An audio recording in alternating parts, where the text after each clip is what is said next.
explicación este tema de Meet, de no poder ver a los asistentes. Ahora sí.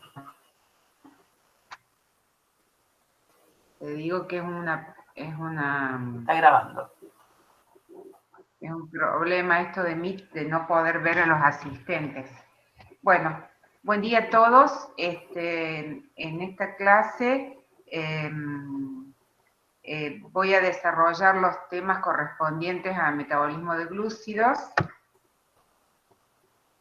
Estamos aquí, voy a hablar sobre metabolismo de glúcidos 1 y en la clase que viene se va a desarrollar el tema de metabolismo de glúcidos 2, es decir, no es que existan dos metabolismos, sino que simplemente se dividen por una razón de la cantidad de contenidos que hay que desarrollar, entonces para que se hagan más cortos y más amenos en la medida de lo posible las clases.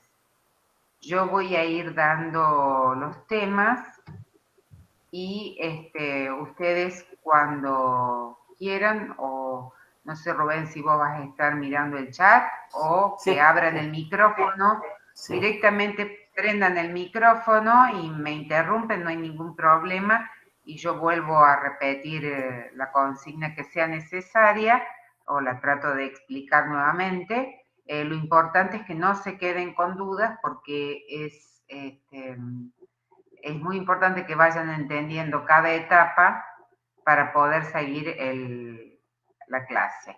Dentro de las expectativas de logro que pretendemos lograr después de estudiar esta unidad, es que ustedes conozcan las diferentes isoenzimas que participan en la fosforilación de la glucosa de la célula, describir la vía de la glucólisis y su control, y explicar cómo la glucólisis puede operar en condiciones anaeróbicas, la importancia del ciclo de Cori y, por supuesto, favorecer el trabajo intelectual independiente y promover la elaboración de propuestas y el desarrollo de actitudes de investigación. Esta última parte está destinada a que a partir de la clase, ustedes, si tienen alguna pregunta vinculada de alguna manera concreta con el tema, o que pueda integrar este tema a los temas que anteriormente se han visto, podemos hacer esta pregunta e investigar sobre ella.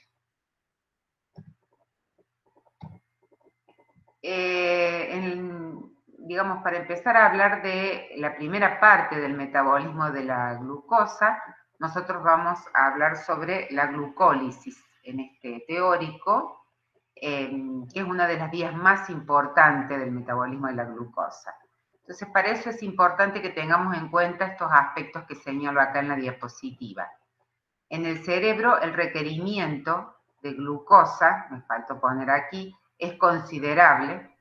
Incluso en casos de ayuno prolongado, el cerebro no puede satisfacer más del 20% de sus necesidades energéticas a partir de cuerpos cetónicos.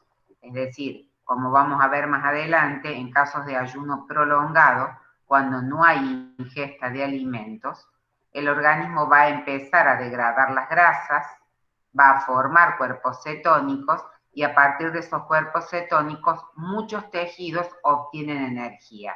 Sin embargo, el cerebro es una de las excepciones porque solamente puede obtener un 20% de energía a partir de la degradación de cuerpos cetónicos, el resto tiene que ser a partir de glucosa. En el caso de los eritrocitos que carecen de mitocondrias, dependen por completo de la glucosa como combustible metabólico y la metabolizan mediante la glucólisis anaeróbica, que es lo que vamos a ver en esta clase. Ustedes habían visto con el doctor Ponce que los eritrocitos, que contenían principalmente la hemoglobina, la proteína hemoglobina, eran responsables de transportar el oxígeno a la sangre desde los pulmones. Y por otra parte, la capacidad de la glucólisis, que es la vía metabólica que vamos a ver ahora para proporcionar ATP en ausencia de oxígeno, tiene especial importancia porque permite al músculo estriado tener, digamos así, un desempeño, hablamos de desempeño de contracción muscular, a cifras muy altas cuando el aporte de oxígeno es insuficiente. Entonces, también la glucólisis le va a dar, con esto queremos decir, energía al músculo, aún en situaciones en donde la cantidad de oxígeno que llega al músculo es muy baja. También la glucólisis permite a los tejidos sobrevivir a episodios de anoxia. Anoxia quiere decir episodios en donde el contenido de oxígeno es muy bajo o prácticamente nulo a nivel de los tejidos. Ahora vamos a ver, si dijimos que el músculo estriado tenía la posibilidad de contraerse en ausencia de oxígeno gracias a la glucólisis anaeróbica, ¿qué pasa con el músculo cardíaco? El músculo cardíaco, es una pregunta, ¿podrá sobrevivir a condiciones de hipoxia? ¿Qué significa isquemia? Es una de las preguntas que nos hacemos. Isquemia significa cuando por alguna razón no llega una correcta irrigación o sangre a un determinado tejido. Entonces, nosotros sabemos por lo que uno puede escuchar en la televisión o por las, digamos, las distintas informaciones que aparecen, que cuando hay isquemia, es decir, cuando no hay suficiente irrigación al músculo cardíaco, sobreviene lo que se conoce el infarto de miocardio. Acá, como pueden ver en la imagen inferior derecha, ustedes pueden ver que si el punto de obstrucción o la isquemia es, digamos, en una zona alejada de las arterias principales, el área de isquemia es muy pequeña y puede producir esto que se ve, digamos, oscuro, es un daño a nivel del tejido. El tejido se daña o se altera por la falta de oxígeno. Acá se van viendo que mientras más cercano sea el punto de isquemia a los grandes vasos, el daño que se produce es mayor en el tejido, por lo tanto las consecuencias son peores. Esto sucede porque el músculo cardíaco, a diferente del músculo estriado que tenemos, por ejemplo, en piernas o en brazos, el músculo cardíaco solamente está adaptado para el desempeño aerobio, fíjense que lo pongo en negrita. Tiene una actividad glucolítica relativamente baja y poca supervivencia en condiciones de isquemia. Entonces, por eso es la diferencia que tiene el músculo cardíaco con el músculo estriado que tenemos en otras partes del organismo. No tiene capacidad de realizar o de obtener energía a través de la vía glucolítica en ausencia de oxígeno. Otros tejidos que en circunstancias normales obtienen gran parte de su energía a partir de la glucólisis anaeróbica y que producen lactato, pueden ser el cerebro en una pequeña proporción, médula, renal, la retina, la piel, también son tejidos que tienen actividades glucolíticas de tipo anaeróbico. En primer lugar, antes de empezar a describir la vía de la glucólisis, vamos a hacer un pequeño resumen de lo que se vio cuando el doctor Ponce dio digestión y absorción de glúcidos. Dijimos que los principales glúcidos de la dieta son el almidón, que está constituido por un polímero ramificado denominado amilopectina, esto lo vimos en estructura de glúcidos 1, formado por cadenas lineales de glucosa con uniones alfa 1,4 y ramificaciones con uniones alfa 1,6. Y por otro polímero lineal, que es la amilosa, que está unido por uniones glucosídicas de tipo alfa 1,4. El producto de digestión de amilosa y amilopectina, es decir, de este homopolisacárido muy abundante en la dieta, es a través, como lo podemos ver aquí abajo, de la enzima amilasa, ya sea amilasa salival, que tiene una acción muy baja por el tiempo que permanecen los alimentos en la boca, y después la mayor digestión del almidón lo realiza la amilasa pancreática. Los productos de digestión de la amilasa son maltosa, como podemos ver acá, un disacárido de glucosa, maltotriosa, que es un trisacárido de glucosa, y lo que llamamos dextrinas o dextrinas límites, que es la porción de la molécula de amilopectina que contiene la ramificación alfa-1,6, porque como ustedes saben, la amilasa rompe o degrada uniones glucolíticas alfa-1,4. Es incapaz de romper las uniones alfa-1,6. El almidón no es el único glúcido que viene en la dieta, también tenemos la lactosa, que es el azúcar de leche, que va a ser degradada por la lactasa, que es una enzima que se encuentra en el epitelio intestinal, a galactosa y glucosa. La sacarosa, que es el azúcar de caña, por acción de sacarasa va a dar fructosa y glucosa. Y estos productos parciales de la digestión del almidón, como maltosa, maltotriosa y dextrina límite, pueden ser por glucosidasas degradadas finalmente a glucosa. Lo que tenemos acá en el lumen intestinal son los principales monosacáridos que se obtienen a partir de los hidratos de carbono de la dieta. Habíamos visto que la absorción podía ser la glucosa y la galactosa, principalmente la glucosa y galactosa, a través del transporte activo por SGLT1, que es un transportador de membrana apical, que va a actuar, digamos, con gasto de energía por acción, o va a ser motorizado por acción de la bomba sodio-potasio ATPasa de la membrana vasolateral.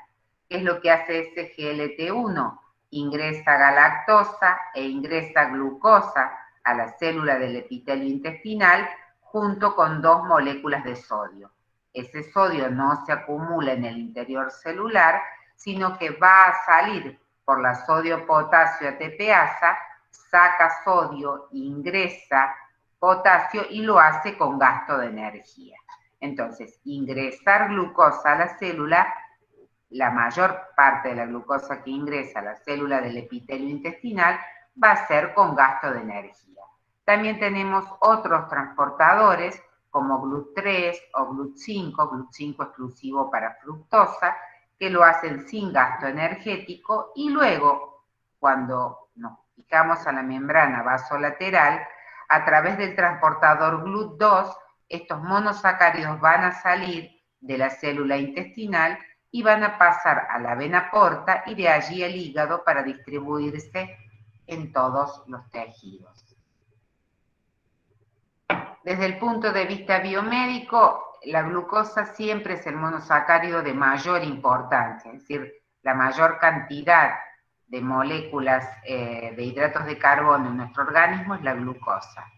El metabolismo de la glucosa es el más importante, y luego los monosacáridos como galactosa y fructosa, que dependiendo de la dieta son incorporados al organismo en menor cantidad, digo dependiendo de la dieta, porque si tenemos una alta ingesta de sacarosa, los niveles de fructosa van a ser muy altos, pero lo importante que tiene que quedar claro acá es que luego fructosa como galactosa van a sufrir reacciones metabólicas alternativas para poder incorporarse al metabolismo de la glucosa. Entonces, el metabolismo de la glucosa de alguna manera va a recibir derivados de galactosa y fructosa, y todos se van a metabolizar por una vía común, que es la que vamos a ver en esta clase. La glucosa, en general, dentro de la célula, tiene varias posibilidades metabólicas. Puede sintetizar, que son las flechas en verde, son hacia dónde se puede dirigir esa glucosa una vez que está dentro de la célula. Puede formar glucógeno, que es el polisacárido de reserva, que se almacena principalmente en hígado y en músculo esquelético a través de una vía que se llama glucógenogénesis y que nosotros veremos con detalle las características de esta vía metabólica cuando veamos integración y regulación metabólica al final de la materia. La glucosa también puede puede ser degradada completamente para obtener energía, formando piruvato o lactato. Piruvato va a formar, va a quedar en piruvato la vía de la glicólisis si hay presencia de oxígeno, como vamos a ver más adelante, y en ausencia de oxígeno el piruvato va a ser transformado a lactato. Entonces, la vía final de la glucólisis, el producto final de la glucólisis, dependerá de la presencia de oxígeno dentro de la célula. Si hay oxígeno suficiente, será piruvato. Si no hay oxígeno, será lactato. Otras alternativas que tiene la glucosa es ir hacia la vía de las pentosas. En la vía de las pentosas se obtiene ribosa 5-fosfato, que es un importante constituyente de los nucleótidos, ya sea libres o los nucleótidos que se asocian entre sí para formar los ácidos nucleicos, y también la obtención de coenzimas reducidas como NAD-fosfato reducido. Hacia, las vías que van a generar glucosa pueden ser la degradación de glucógeno, que se denomina glucógenolisis, y que también junto con la glucógenogénesis la veremos en la unidad de integración y regulación metabólica. Y otra vía que genera glucosa es la gluconeogénesis, que es la síntesis de glucosa a partir de compuestos no glucídicos. La primera reacción que va a sufrir la glucosa y que es de alta importancia cuando ingresa a la célula es la fosforilación. Esta reacción que les muestro aquí, que es la fosforilación de la glucosa, se realiza con gasto de ATP, con gasto de energía, es catalizado por exoquinasa en presencia de iones magnesio. Y el producto que se forma, como ustedes pueden ver, es glucosa 6-fosfato. Es decir, la glucosa se ha unido a un grupo fosfato a través del carbono 6. ¿Por qué es tan importante esta reacción? Como lo dice acá, esta es una forma de atrapar la glucosa en el interior de la célula. Es decir, si la glucosa no se encuentra fosforilada, así como ingresó, puede salir de la célula. Cuando la glucosa se fosforila, queda atrapada dentro de la célula, atrapada es una manera de decir, y tiene que seguir algún destino metabólico que le proponga a la célula de acuerdo a las necesidades de la célula en ese momento. Como ustedes pudieron ver en la diapositiva anterior, de la glucosa parten y llegan numerosas vías metabólicas. ¿Cómo se realiza esta fosforilación de la glucosa? Bueno, existen distintas enzimas que, por ejemplo, son isoenzimas, son moléculas con distinta estructura química, es decir, distinta estructura primaria, pero que tienen la misma actividad enzimática. Vamos a empezar mencionando las primeras tres, que son las exoquinasas, llamadas 1, 2 y 3, que tienen como características importantes es que se encuentran en todos los tejidos del organismo. Estas enzimas son inespecíficas, así como fosforilan a glucosa, también pueden fosforilar a otras exosas.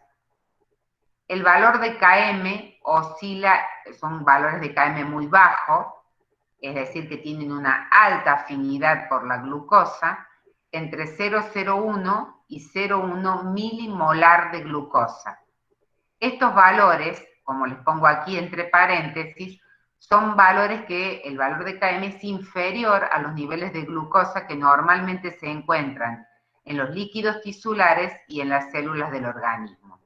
Por lo tanto, siempre estas enzimas trabajan a velocidad máxima, es decir, en periodos de ayuno o en periodos postprandiales, que se llama periodo postprandial, el periodo que sucede o que se encuentra después de la ingesta de alimentos. Estas enzimas son inhibidas alostéricamente por su producto, que es la glucosa 6-fosfato. Fíjense en este esquema, cuando decimos que estas enzimas trabajan siempre a velocidad máxima, si lo que vemos en celeste es el sustrato y es la glucosa, y lo que vemos en rosado es la enzima, podemos ver que estas enzimas se encuentran, al tener un km tan bajo, siempre en esta situación. Permanentemente están saturadas, hay mucha menor concentración de enzima con respecto a la concentración de glucosa. Estas enzimas se encuentran siempre saturadas, por lo tanto están trabajando al límite, digamos, en la velocidad máxima. Si ustedes recuerdan cuando vimos enzimas y vimos actividad enzimática en función de la concentración de sustrato, dijimos que la velocidad máxima se alcanzaba cuando todas las enzimas presentes se encontraban saturadas por el sustrato, que es esta situación que les marco aquí en el círculo rojo. Por otro lado, existe una cuarta isoenzima de la exoquinasa, que es la exoquinasa 4, o también denominada glucoquinasa. Esta isoenzima tiene algunas particularidades que voy a pasar a detallar. Por ejemplo, se encuentra solamente en el hígado y en las células beta de los islotes de Langerhans en el páncreas. Es altamente específica, solo fosforila de glucosa. Tiene un km alto, más de 10 milimolar de glucosa. Cuando alcanzamos estos valores de glucosa en líquidos y en células, solamente luego de una comida rica en hidratos de carbono, es decir, en periodos postprandiales. Por ende, esta enzima va a trabajar a velocidad máxima solamente luego de una comida o de un alimento rico en hidratos de carbono. Esto garantiza la actividad de esta enzima, que toda la glucosa que se encuentra en sangre ingrese a las células, sea fosforilada y que esa glucosa no se pierda por orina. Es decir, es una manera de retener esa avalancha o esos altos niveles de glucosa que suceden luego de la ingesta de una comida rica en hidratos de carbono. Su síntesis, la síntesis de esta enzima, es inducida por la insulina, que es una hormona reguladora de los niveles de glucosa en sangre, una hormona que trata de disminuir los niveles de glucosa en sangre a valores normales, y a diferencia de las anteriores, no es inhibida alostéricamente por glucosa 6-fosfato.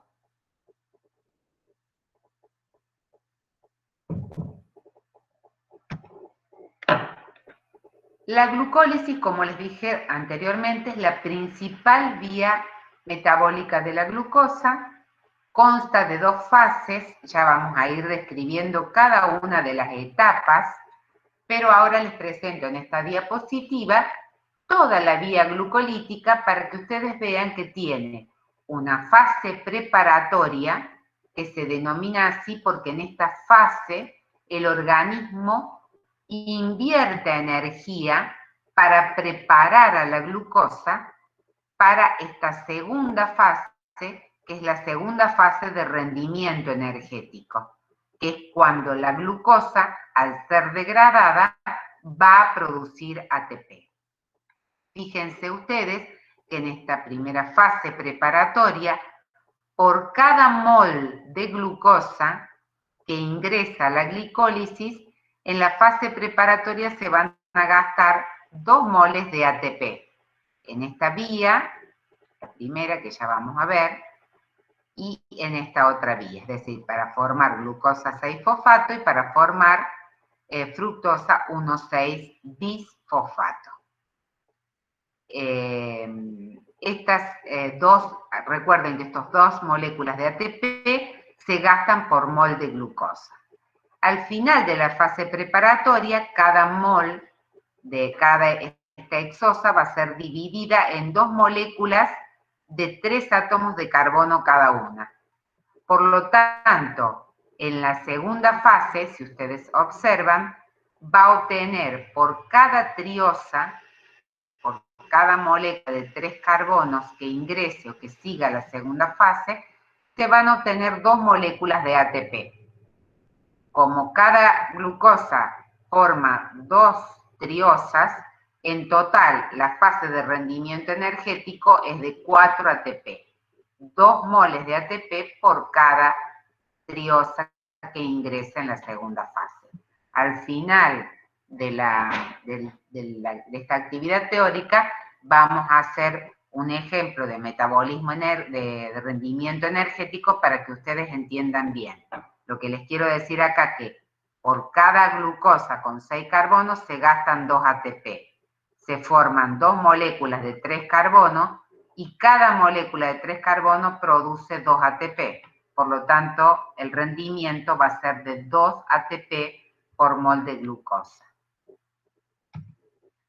Acá tenemos otra vía de la glucólisis, ya no están separadas en las fases preparatoria y la fase de rendimiento, y simplemente yo voy a empezar ahora, en cada una de las diapositivas que siguen, a describir cada una de las reacciones químicas que van a ocurrir dentro de esta vía metabólica.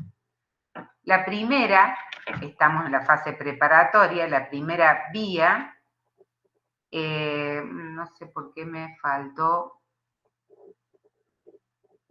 sí, les puse la primera reacción es la formación de glucosa a glucosa 6-fosfato, que yo ya la había descrito anteriormente cuando hablamos de las hexoquinasas 1, 2 y 3 y de la glucoquinasa. Ahora voy a partir desde glucosa 6-fosfato hacia fructosa 6-fosfato. Esta reacción es una reacción catalizada por la fosfofructoisomerasa, es una enzima que va a transformar a la glucosa 6-fosfato en un isómero que es la fructosa 6-fosfato. Recuerden y tengan en mente que todas las modificaciones que se van a ir realizando en la vía de la glucólisis siempre están orientadas a obtener energía en alguna parte de la vía. Entonces, la glucosa 6-fosfato se transforma en fructosa 6-fosfato por acción de fosfofructoisomerasa y esta reacción es una reacción reversible. Es decir, puede ir catalizar la reacción en cualquier sentido que se muestra aquí. ¿Qué pasa con la fructosa 6-fosfato? La fructosa 6-fosfato ahora va a ser nuevamente fosforilada. ¿Se acuerdan que yo les dije que en la fase preparatoria había 2 fosforilaciones? La primera para formar glucosa 6-fosfato y la segunda es esta, catalizada por la fosfofructoquinasa 1. Se fosforila nuevamente la fructosa, perdón, pero ahora lo va a hacer en el carbono 1. ¿Ven? Fructosa 1, 6, bifosfato.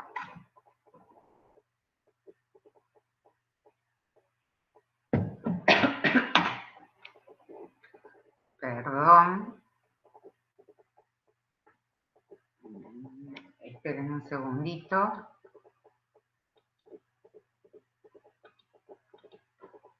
¿Hay alguna pregunta hasta aquí?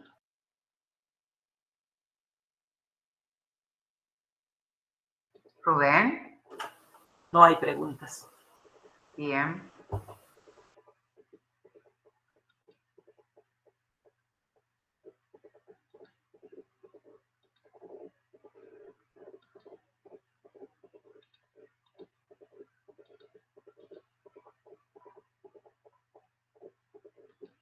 ¿Se está viendo la presentación, Rubén? Sí, se ve. No sé qué, pero está como en forma de presentación. No, la sacaste. Ah, la saqué. Esa era mi pregunta. Ahora va. Listo. Bueno, está bien ahí. La fosfofructoquinasa 1 va a formar fructosa 1,6-bifosfato. Fíjense que es una enzima que actúa en presencia de magnesio, acá le faltan las dos cargas positivas, y es una reacción, prácticamente es irreversible la reacción de fosforilación de la fructosa. Luego la fructosa 1,6-bifosfato, por acción de una aldolasa en una reacción que es reversible, va a ser separada o se va a romper. Esta es una enzima dentro de las liasas, donde se va a romper la molécula de 6 átomos de carbono de la fructosa para formar 2 triosas fosfatos que ustedes conocen y que las vimos cuando se vio estructura de glúcidos. Va a formar dihidroxicetona fosfato y gliceraldehído 3-fosfato. Es importante destacar que acá termina la fase preparatoria de la glucólisis y que la única molécula que está en condiciones de seguir la bioglicolítica es el gliceraldehído 3-fosfato. Por lo tanto, existe una enzima, que es una triosa isomerasa, que va a pasar o que puede transformar esta dihidroxicetona fosfato en gliceraldehído 3-fosfato. Por lo tanto, en este punto podemos decir que por cada mol de glucosa que ingresa a la vía glicolítica se forman 2 moles de gliceraldehído 3-fosfato. Fíjense ustedes que acá tienen el grupo aldehído en el carbono 1, un grupo alcohol en el carbono 2 y en el carbono 3 la unión del gliceraldehído con el fosfato. Dentro de la segunda fase de la glucólisis o glicólisis, que es lo mismo, que es la fase de rendimiento energético, la primera etapa que tenemos es que el gliceraldehído 3-fosfato, ven acá lo tienen de manera, así está en el libro de blanco, el grupo aldehído de manera desarrollada, es decir, con doble unión al oxígeno y al hidrógeno, en el carbono secundario un oxidrilo y un hidrógeno, y aquí en el carbono 3 la unión al fosfato. El gliceraldehído 3-fosfato, por acción de esta enzima que se denomina gliceraldehído 3-fosfato deshidrogenasa, se va a producir una reacción en este sentido para formar 1,3-bifosfoglicerato. ¿Qué es lo que pasa aquí? Hay una oxidación una oxidación de gliceraldehído 3-fosfato a 3-fosfoglicerato, y los hidrógenos que se pierden son tomados por el NAD, que pasa de NAD oxidado a NAD reducido. Esta reacción va a incorporar fosfato inorgánico o fosfato del medio y se va a producir la fosforilación en el carbono 1.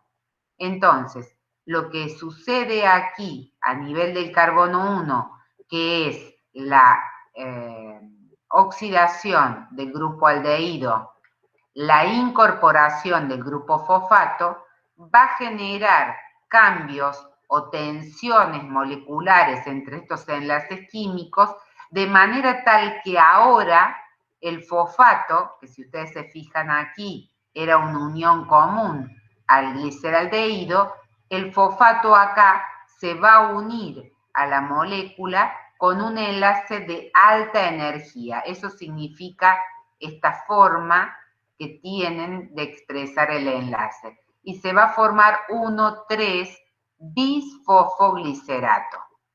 Una de las cuestiones importantes que tenemos que tener en cuenta es que cuando hablamos de 1,3-bisfosfoglicerato, eso indica la palabra bis que los grupos fosfatos están separados, no están uno al lado del otro. Recuerden cuando veíamos adenosina difosfato, el ADP o el ATP, decíamos adenosina difosfato. ¿Por qué? Porque los dos fosfatos estaban unidos uno al otro. Es decir, cuando hablamos de difosfato es porque son dos fosfatos unidos entre sí. Cuando colocamos la palabra bisfosfato, indica que los fosfatos están separados y no están unidos entre sí. Entonces, la oxidación del grupo aldehído, el grupo aldehído se oxida, el NAD se reduce. La incorporación de fosfato para formar 1,3-bifosfoglicerato hace que esta unión de fosfato al carbono 3 se transforme en una unión de alta energía. Como podemos ver acá, el mecanismo de oxidación de gliceraldehído 3-fosfato se muestra en el siguiente esquema. En primer lugar, vamos a ver la enzima. El gliceraldehído 3-fosfato está formado por 4 unidades polipeptídicas idénticas. Cada unidad polipeptídica tiene un resto sulfidrilo y en uno de los monómeros ese resto sulfidrilo forma parte del grupo del sitio activo, de la enzima. La enzima está firmemente unida a la coenzima reducida NAD. Entonces, la enzima firmemente unida a la coenzima oxidada NAD va a unirse al gliceraldehído 3-fosfato para formar, como vemos acá a la derecha, el complejo enzima-sustrato. Fíjense que tenemos la enzima, está aquí arriba, unida por el grupo sulfidrilo de su grupo activo al gliceraldehído 3-fosfato y unido a la coenzima oxidada. Se produce la oxidación del sustrato y, como podemos ver, se forman los equivalentes de reducción, son tomados por el NAD, se forma NAD reducido, lo vemos aquí en celeste, y la enzima sigue unida al gliceraldehído, al sustrato, sigue unido al sustrato ya oxidado. Como la coenzima reducida se une más débilmente al complejo enzima-sustrato, se libera al medio, como lo podemos ver acá, y nuevamente queda en condiciones, o se vuelve a unir al complejo, una nueva coenzima oxidada, y esa unión hace que se libere, es decir, que se incorpore, fosfato inorgánico del medio y se libere el producto formado 1,3-bifosfoglicerato. Entonces, como ustedes pueden ver, este NAD que vemos acá, que se une primero a la enzima y forma, que está firmemente unida a la enzima, no es el mismo NAD que desplaza al NAD reducido aquí abajo. Entonces, primero hay una oxidación del sustrato, la coenzima se reduce, sale la coenzima reducida, ingresa otra coenzima oxidada y recién ahí ingresa fósforo inorgánico del medio, se libera el 1,3-bifosfoglicerato y queda la enzima lista para unirse nuevamente a otro gliceraldehído 3-fosfato. El 1,3-bifosfoglicerato, en la siguiente etapa de la glicólisis, lo que va a suceder es que se va a hidrolizar este enlace de alta energía por acción de la enzima fosfoglicerato quinasa, y esa energía que se libera al hidrolizarse este enlace va a ser aprovechada para sintetizar ATP a partir de ADP más fósforo inorgánico. El producto es 3-fosfoglicerato y lo que se produce acá es la primera fosforilación a nivel de sustrato. Esta fosforilación a nivel de sustrato, les recuerdo lo que habíamos visto en bioenergética. Teníamos fosforilación oxidativa, que era aquella fosforilación en donde se producía ATP en presencia de oxígeno. a través de la cadena respiratoria y de la partícula submitocondrial. Y la fosforilación a nivel de sustrato, que es la que mostramos acá, de 1,3-bifosfoglicerato a 3-fosfoglicerato, sin la participación de la cadena respiratoria. Es decir, esta síntesis de ATP ocurre en el citoplasma de la célula y no necesita de la presencia de oxígeno para que pueda ocurrir. ¿Qué le pasa luego al 3-fosfoglicerato? El 3-fosfoglicerato, voy a pasar acá, después vuelvo. El 3-fosfoglicerato, por acción de una mutasa, la fosfoglicerato mutasa en una reacción reversible dependiente de magnesio, va a transformar este compuesto en su isómero. Va a pasar el grupo fosfato al carbono 2. Todas estas modificaciones que vamos a ver a partir de ahora tratan de transformar o de formar en la molécula, mejor dicho, un segundo enlace de alta energía. Entonces, el 3-fosfoglicerato se transforma en 2-fosfoglicerato por acción de la fosfogliceromutasa. ¿Qué le pasa al 2-fosfoglicerato?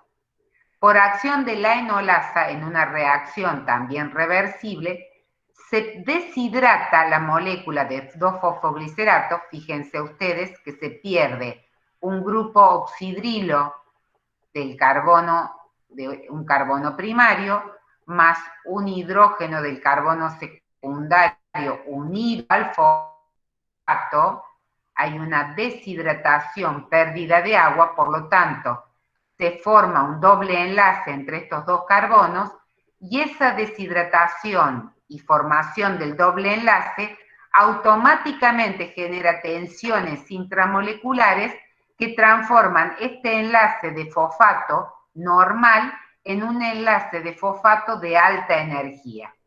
Este compuesto se denomina fosfoenolpiruvato.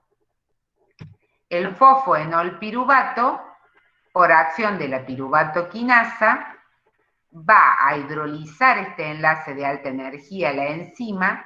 La energía liberada por este enlace químico va a ser aprovechado por la enzima para sintetizar ATP a partir de ADP más fosforo inorgánico. Y aquí se produce la segunda fosforilación del sustrato en la fase. El enolpato es un producto que dura muy poco en el medio porque espontáneamente se transforma en piruvato. Esta situación hace que la reacción, esta que vemos aquí, sea una reacción de tipo irreversible. ¿Qué sucede con el piruvato? Como nosotros vamos a ver la glicólisis en condiciones anaeróbicas, es decir, en ausencia de oxígeno en esta clase, el piruvato en condiciones de anaerobiosis, por acción de la lactato deshidrogenasa, va a ser reducido a lactato. Fíjense, tenemos el piruvato, el grupo carbonilo acá del piruvato, por acción de lactato deshidrogenasa se va a reducir, va a incorporar, como ustedes pueden ver, este hidrógeno y este otro hidrógeno, se va a oxidar para formar la molécula de lactato. Lactato tiene un grupo metilo, un alcohol en su carbono secundario, y como pueden ver, un grupo carboxilo en este carbono primario. Si el piruvato se oxida a lactato por acción de esta óxido reductasa, la enzima, si el piruvato se reduce a lactato, discúlpenme, por acción de lactato de hidrogenasa, la que se va a oxidar va a ser la coenzima NAD, que va a sufrir el cambio compensatorio del sustrato. Es decir, NAD reducido va a ceder los hidrógenos que van a ser incorporados al piruvato para formar lactato. Esta reacción es una reacción fuertemente exergónica, por lo que está desplazada hacia la formación de lactato. Como podemos ver, tiene un delta G negativo y eso lo expresamos acá con una flecha hacia la derecha más grande que la reacción inversa. Entonces, cuando vemos toda la vía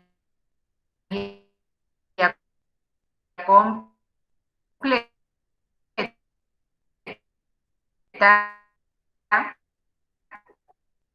podemos paso que vimos recién, que es la formación de piruvato, 3-fosfato. Raquel, repetí ¿sí? De nuevo porque se cortó varias veces. Sí, te escucho. Inicia de nuevo la explicación de principales sitios de regulación de la glucólisis. No esté hablando de eso, simplemente que les mostré, antes de hablar de los principales sitios de glucólisis, les mostré todo el esquema que había mostrado al principio y simplemente quería explicar esta parte, Rubén, de por qué es importante que en condiciones de anaerobiosis el piruvato pase a lactato, acción de lactato de hidrogenasa. Y es simplemente, volvemos a recordar esta primera reacción de la segunda fase de la glicólisis. El gliceraldehído 3-fosfato, recuerden cuando era transformado a 1,3-bifosfoglicerato por la acción de la gliceraldehído 3-fosfato de hidrogenasa, el NAD oxidado era transformado en NAD reducido. ¿Qué sucede? Hemos dicho con las coenzimas reducidas.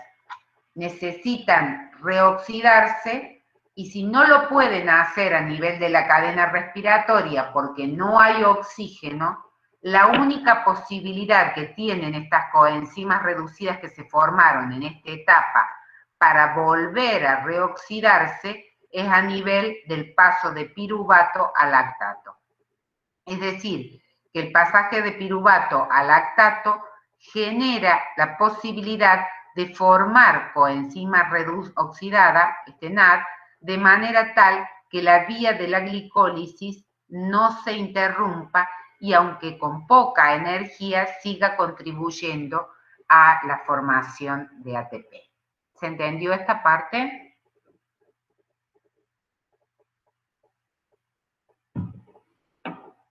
Bien, ahora voy a hablar de los principales sitios de regulación de la glucólisis. Lo que ustedes tienen marcado en rojo son los principales sitios de regulación a nivel de la exoquinasa o glucoquinasa, es decir, para formar glucosa 6-fosfato.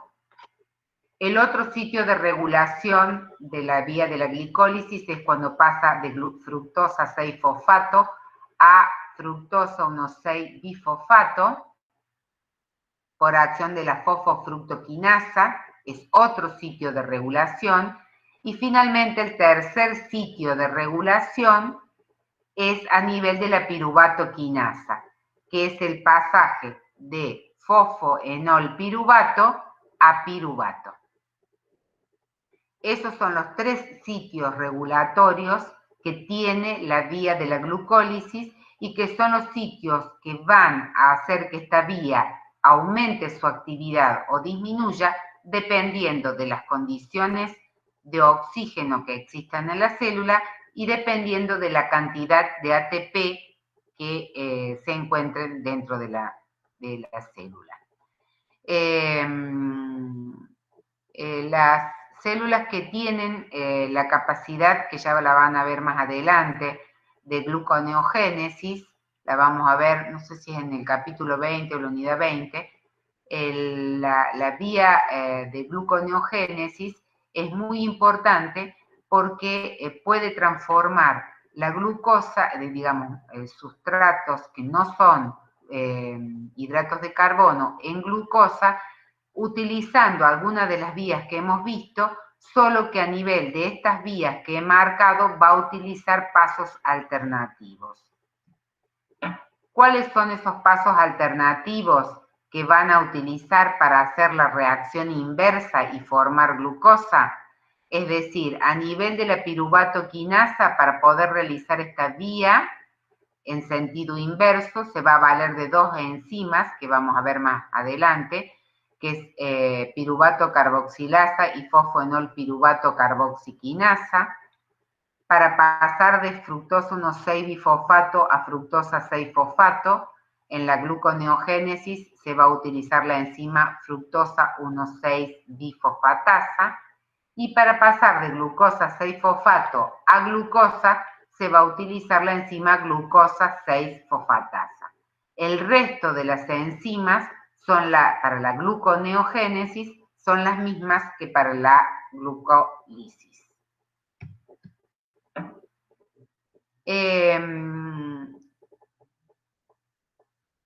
¿Qué situaciones son importantes y que tenemos que tener en cuenta con algunos tóxicos que pueden inhibir o que pueden alterar la vía de la glucólisis? Por ejemplo, la presencia de arsénico va a afectar a nivel de este paso, el paso de gliceraldehído 3-fosfato a 1,3-bifosfoglicerato.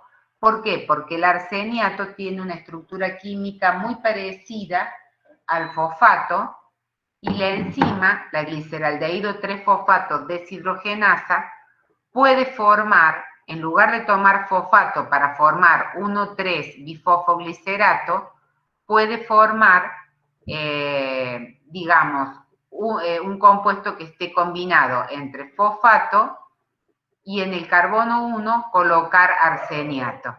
Indudablemente este compuesto con 1 arseniato 3 fosfoglicerato no va a tener capacidad para formar en esta siguiente etapa ATP. Entonces el arsénico generalmente ejerce su actividad tóxica a este nivel de la vía de la glicólisis e impide la formación de ATP a nivel de fosforilación a nivel de sustrato. También se suelen ver cuando está alterada la enzima piruvato quinasa, que es la que obtiene ATP a partir de transformar fosfoenol piruvato en enol piruvato y posteriormente pasa a piruvato. La segunda fosforilación a nivel de sustrato, cuando esta enzima está alterada en glóbulos rojos, ya habíamos dicho que los glóbulos rojos no tienen mitocondrias, y toda la energía la obtienen de la glicólisis anaeróbica. Por ende, lo que se suele ver cuando esta enzima está alterada o está disminuida su concentración es un cuadro clínico de anemia hemolítica, es decir, una anemia que se produce por ruptura o disminución de la vida media de los glóbulos rojos. También quería hacer hincapié o señalar el fluoruro. El fluoruro es un compuesto que es tóxico e inhibe o produce una alteración a nivel de la glicólisis, a nivel de esta enzima, la enolasa. El fluoruro va a inhibir esta enzima y de alguna manera va a impedir la formación de este segundo ATP, por lo tanto, es un importante inhibidor de la vía glicolítica de las bacterias que forman la placa bacteriana. Es por eso que el fluoruro se utiliza mucho en los procesos de prevención de la caries dental, ya sea en forma de barnices, en forma de colutorios, o también se suelen colocar, en pastas dentífricas, porque el fluoruro, al inhibir a nivel de la enolasa, está afectando en la placa bacteriana la vía glicolítica y por lo tanto la obtención de ATP por parte de las bacterias anaerobias, que son las que van a obtener energía sin oxígeno, como el Streptococcus mutans, y que son los responsables de la caries dental. ¿Qué es lo que sucede cuando un músculo trabaja en condiciones de anaerobiosis? Es decir, con baja concentración de oxígeno. Por ejemplo, un trabajo muscular intenso y en poco tiempo, como puede ser, por ejemplo, una carrera de 100 metros llanos. Es decir, una carrera corta que implica un gran trabajo muscular, no da tiempo que exista. Por supuesto que los atletas bien entrenados hay una buena provisión de oxígeno, pero cuando son trabajos cortos con una fuerte intensidad muscular, ¿qué es lo que va a hacer el músculo? Va a poder contraerse porque va a obtener energía de la glucosa a través de la vía de la glucólisis. Lo va a transformar en piruvato y como hay ausencia de oxígeno, el piruvato va a ser transformado por la lactato de hidrogenasa en lactato. Entonces, esto le va a permitir al músculo contraerse cuando la concentración de oxígeno es baja en el músculo. No obstante, el lactato todavía es una molécula que contiene mucha de la energía original que tenía la molécula de glucosa. Entonces, del músculo, ese lactato va a pasar al torrente sanguíneo y va a pasar al hígado.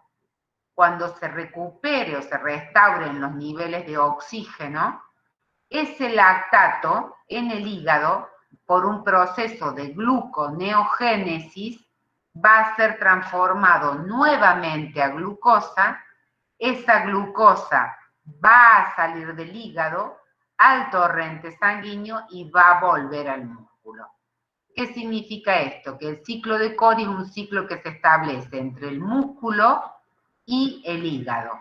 Recordemos, entre el músculo que trabaja en condiciones de anaerobiosis, es decir, con baja concentración de oxígeno, que produce lactato, y el hígado que es capaz de tomar ese lactato y por un proceso de gluconeogénesis aprovechar la energía que el lactato tiene contenido en su molécula y transformarlo en glucosa para que nuevamente vuelva al músculo.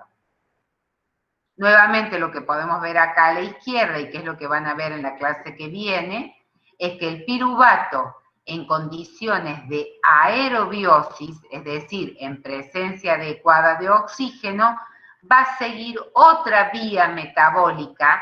Ya no va a ser en el citoplasma, sino que el piruvato va a ingresar a las mitocondrias y va a seguir otra vía metabólica que es la decarboxilación oxidativa de piruvato para formar acetil-CoA y luego el acetil-CoA va a entrar al ciclo de Krebs, que es la vía metabólica que vimos en la clase pasada. Finalmente, el rendimiento energético de la glucólisis, vamos a verlo en este cuadro. ¿Qué vías o qué etapas de la glucólisis son las que en primer lugar gastan energía? Lo vamos a ver representado por un signo menos. El pasaje de glucosa a glucosa 6-fosfato lleva el gasto de 1 mol de ATP por mol de glucosa. Está con signo menos. Después el pasaje de fructosa 6-fosfato a fructosa 1,6-bisfosfato, gastamos otro mol de ATP. ¿Qué sucedía en la etapa de rendimiento de la glucólisis? Por cada mol de glucosa se formaban 2 moles de gliceraldehído 3-fosfato. Entonces, teníamos que del pasaje de 1,3-bifosfoglicerato a 3-fosfoglicerato, que era la primera reacción de fosforilación a nivel de sustrato, se formaba 1 mol de ATP por cada fosfoglicerato, y como tenemos 2 moles de 1,3-bifosfoglicerato por cada mol de glucosa, se generan 2 moles de ATP en esta etapa. Después de la etapa de fosfoenolpiruvato a piruvato, que es la segunda fosforilación a nivel de sustrato, por cada mol de glucosa se forman 2 moles de fosfoenolpiruvato. Por lo tanto, en este pasaje a piruvato se forman 2 moles de ATP. Entonces, en la etapa preparativa gastamos 2 moles de ATP por cada mol de glucosa. Y en la etapa de rendimiento, la segunda fase de la glucólisis, se formaron 4 moles de ATP por cada mol de glucosa.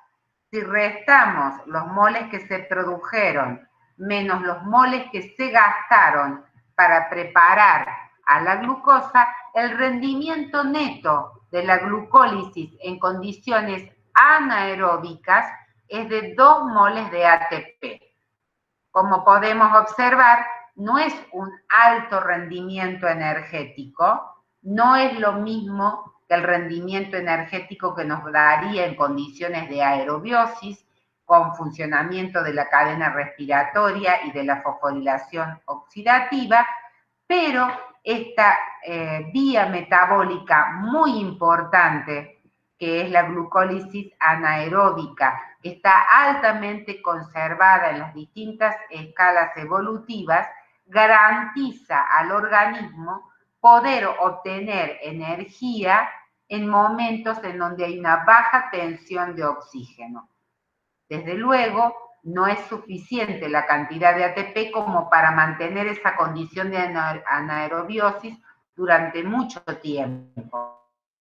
Por cortos periodos de tiempo, esta vía proporciona ATP para que la célula siga realizando el trabajo celular que se requiere en ese momento determinado.